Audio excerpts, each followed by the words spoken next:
First of all, how old is our civilization? And this civilization is essentially a continuing civilization. It is not broken.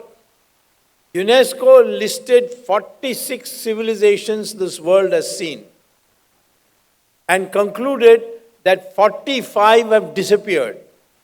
For example, the Greek civilization has disappeared. Today's Greece is not the ancient Greece. Roman civilization has disappeared. Today's Italy is not that Roman civilization. Egyptian civilization of the pharaohs, that is not today's Egypt. Today Egypt is a Muslim country. Mesopotamia, Babylon. And they went on listing all these civilizations which are now died.